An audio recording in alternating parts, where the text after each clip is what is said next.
Hello everyone, Mike Silverman here. Welcome back to another devlog for Speed Dungeon. In this episode, what I've accomplished in the last better part of 2 months is to add user accounts to my game, and now you can save your characters that used to be just whenever you played, they would be deleted after that game was over.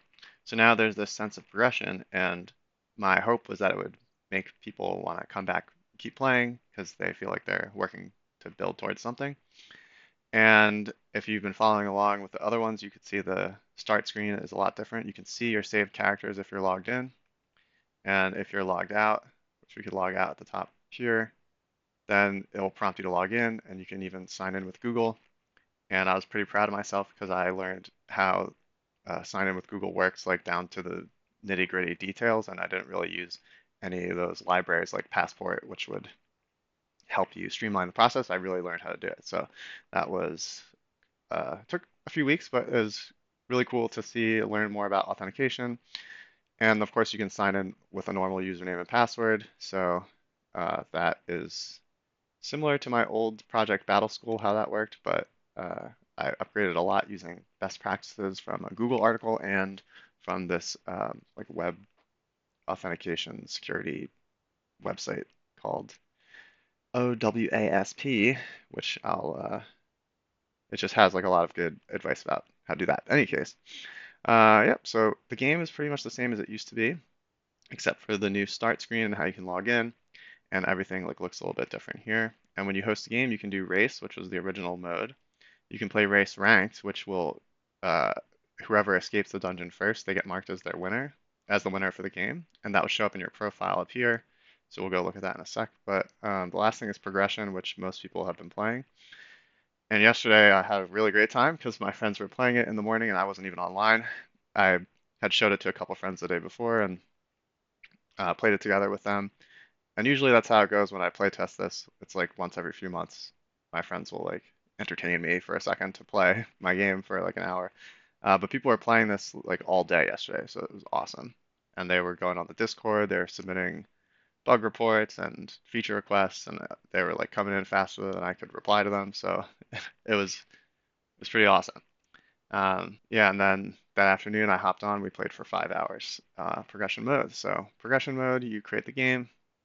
You can select whichever character you want, and your characters can die permanently if you don't take care of them correctly. And if you've been to like a higher floor, you could start on a higher floor or a lower floor, I guess, into a deeper floor, and then that way you don't have to grind through the starting levels.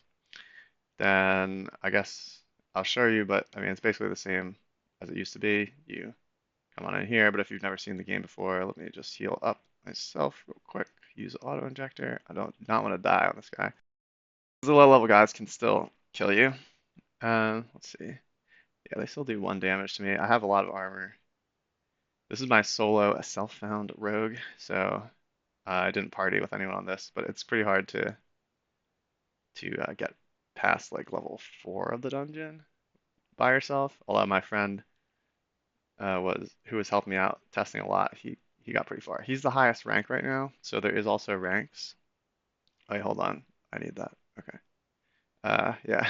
The currency of this game became these green auto injectors, which is basically a healing potion, because the best way to get it is to farm level 1, but you once you get to higher levels, they don't really drop anymore, and there's no like HP regen, and there's basically no way to get more mana right now. So yeah, my friends like sold a really epic uh, item, like a two-handed weapon, for 5 auto injectors. So it's like the first weapon ever sold in the game, which is pretty awesome. And yeah, so your levels are shown on the ladder here. And this is Thorfinn. He's the guy who's been helping me test a lot. Rug's been helping. I mean, all these people are helping me. Hippie, uh, Milf Hunter, um, all good friends, helping me test out Grenade Kitten, fellow game developer. Check out his games on the YouTube channel. I did a video of his game Memory Land, and he's working on a new game, tactics game. So be on the lookout for that.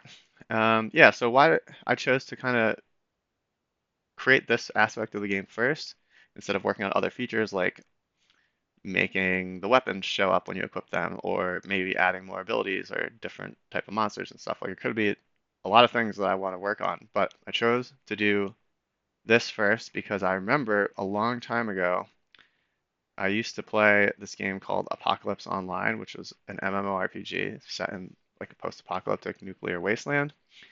And it was really basic and unfinished, but it had this ladder. And my friend and I played this, and we were very motivated to keep playing despite the basic gameplay because you could get your name on this ladder, and everyone would see that you were like the best in the world at having the highest level, or the most money, or the most kills, stuff like that.